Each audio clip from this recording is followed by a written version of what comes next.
వాడు అంత డెవలప్ చేస్తానంటే అదంతా వద్దు, మనకి 5 సంవత్సరాలు ఇచ్చిందని చెప్పి ఒకసారి ఏదో మెరుపుల మహేష్ గారి దగ్గరికి వెళ్దాం. మెరుపుల మహేష్ గారు, సో అంటే ఆ రోజు ఆయన వెళ్ళిన క్యాబినెట్ మీటింగ్ నుంచి బయటకు వెళ్ళిన కారణం వేరు. వారి తల్లిగారికి ఆరోగ్యం బాగోలేదు అన్న సమాచారం వచ్చిన తర్వాత ఆయన వెళ్ళారు. But how it was projected out side was అది ఈ కారణం వల్లే ఆయన బయటకు వెళ్ళారని అభిప్రాయం. కాకతాళీయంగా జరిగిన సంఘటన, ఇది కేవలం యాదృచ్ఛికం. ఆ సమయానికి ఆయన అక్కడ లేకపోవటం యాదృచ్ఛికం, but it was attributed in those lines. And రెండో అంశం ఏంటంటే, ఒకవేళ చంద్రబాబు నాయుడు గారి ద్వారా బీజేపీకి సమాచారం ఏమైనా పంపించాలంటే పవన్ కళ్యాణ్ గారిని ఖచ్చితంగా ముఖ్యమంత్రి గారు ఒక వెపన్లాగా వాడతారు గ్యారంటీగా. బీజేపీకి చెప్పండి, రామాలయానికి ఒక 100 ఎకరాలు ఇస్తాం, అక్కడ అయోధ్య మాదిరి ఇక్కడ నిర్మిద్దామని ఒక ప్రపోజల్ వస్తే బీజేపీ కొంచెం మెత్తబడుతుందని. సో ఓవరాల్గా అసలు మీ నాయకుడి ఆలోచన ఏంటండి అదనపు భూ సమీకరణకు సంబంధించి?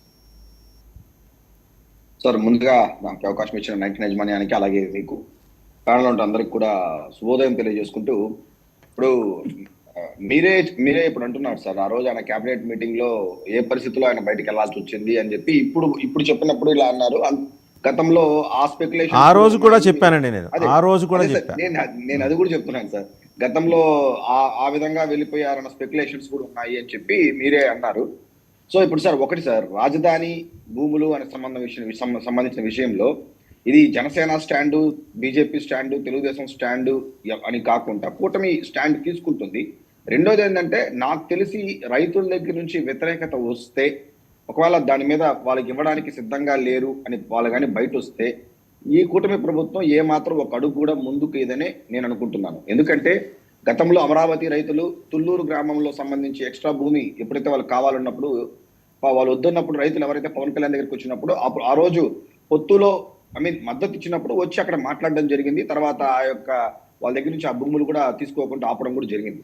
ఇప్పుడు కూడా అలాగే జరుగుతుంది. ఇంకోటి ఏంటంటే, నేను కూడా మీరు టాపిక్ చెప్పిన తర్వాత కొన్ని సైట్స్ రాసింది దీని మీద, డెఫినెట్లీ కొన్ని సైట్స్, చాలా సైట్స్ రాసిన దాంట్లో ఒక మంచి ఒక వాళ్ళు ఎలా రాశారా అంటే, పవన్ కళ్యాణ్ గారు డిఫర్ అయ్యారని రాసింది, నాదల మనోహర్ గారు డిఫర్ అయ్యారని రాసింది. వీళ్ళిద్దరు డిఫర్ అవడమే కాదు, లోకేష్ గారు కూడా వీళ్ళిద్దరు చెప్పిన దాని మీద యాక్సెప్ట్ చేశారు. ఇది కూడా ఇలా కూడా రాయడం కూడా జరిగింది. సో ఒక విషయాన్ని ఎలా రాసుకోవాలో ఆ విధంగా రాశారు. సో నేనేమంటానంటే, మా జనసేన అధినేత పవన్ కళ్యాణ్ గారు డెఫినెట్ గా ఆ రోజు అమరావతి రైతుల కోసం చాలా నిలబడ్డారు. అమరావతి రైతులు కూడా పవన్ కళ్యాణ్ గారి దగ్గరికి వచ్చి రావడం, వాళ్ళ సమస్య చెప్పుకోవడం చూసాం. జగన్ హయాంలో అమరావతిని లైటర్ గా తీసుకున్నప్పుడు. ఇప్పుడు కూడా డెఫినెట్ గా పబ్లిక్ నుంచి కానీ ఆ వ్యతిరేకత వస్తే, అమరావతి రైతుల దగ్గర నుంచి ఆ వ్యతిరేకత వస్తే, భూములు మేము ఇవ్వము, గతంలో మేము తీసుకున్న భూములకే ఇంకా కూడా దానికి కావాల్సినటువంటి ప్రోగ్రెస్ కనబడట్లేదు, దానికి కావాల్సినటువంటి అడ్వాంటేజ్ మేము ఇంకా తీసుకోవట్లేదు, ఇప్పుడు తిరిగి మళ్ళా మేము ఇవ్వడానికి సిద్ధంగా లేదని చెప్పి అమరావతిలో రైతులు ఖచ్చితంగా కానీ తిరిగి మాట్లాడి వాళ్ళు చెప్పినప్పుడు డెఫినెట్లీ దాని గవర్నమెంట్ అనేది కన్సిడర్ చేస్తుంది. జనసేన పార్టీ తరఫున కూడా మేము అలాగే నిలబడతాం. ఎందుకంటే వన్ స్టాండ్ గా వెళ్ళడానికి కుదరదు ఇప్పుడున్న సిచ్యువేషన్స్ లో. ఇంకోటి ఏంటంటే, చాలా చిన్న ఇష్యూస్ నే బాగా బయటకు వచ్చి ఫోకస్ చేస్తూ మాట్లాడే వైఎస్ఆర్సీపీ వాళ్ళు డెఫినెట్లీ ఒక 44,000 ఎకరాలు భూమి తిరిగి అడిషనల్ గా తీసుకునేటప్పుడు, అక్కడ కొంతమంది రైతులు బయట వచ్చినా కానీ వాళ్ళు దాన్ని చాలా పెద్ద అడ్వాంటేజ్ తీసుకునే అవకాశం కూడా ఉంటుంది. తిరిగి వైఎస్ఆర్సీపీకి, జగన్మోహన్ రెడ్డి గారికి, ఒక ప్రతిపక్షాలకి సమాధానం చెప్పుకోవాల్సిన పరిస్థితులు కూటమి తీసుకొస్తుంది. ఎందుకంటే నిజంగానే రైతులు వచ్చి మాట్లాడితే డెఫినెట్ గా దాని మీద ఈ కూటమి ప్రభుత్వం అది ముందుకెళ్లాలా వెనకెళ్లాలా ఆ పరిస్థితులు బట్టి డెఫినెట్ గా తీసుకుంటుంది అనుకుంటున్నాను. మహేష్ గారు 2 అంశాలు ఇక్కడ. తాడికొండ ఎమ్మెల్యే శ్రావణ్ కుమార్ గారు, తెనాలి శ్రావణ్ కుమార్ గారు, ఆయనకి గ్రామ సభలకు వెళ్తే నిరసన సెగ తగిలింది. తాడికొండ నియోజకవర్గంలో పరిధిలోనే ఉంది. ఆ పొన్నికల్లోని ఒక మండలం వెళ్ళారు, అక్కడ నిరసన, అది ఓపెన్గా ఆయన ఎదురుకుండానే. తర్వాత పెదపరిమి అని ఇంకొక, అక్కడైతే సైకిళ్ళ మీద మైకులు పెట్టుకొని భూ సమీకరణ కోసం వచ్చేస్తున్నారు, జాగ్రత్త పడండి, మీ దస్త్రాలు దాచుకోండి అని చెప్పేసి ఓపెన్గా చాటింపు వేసుకున్నారు.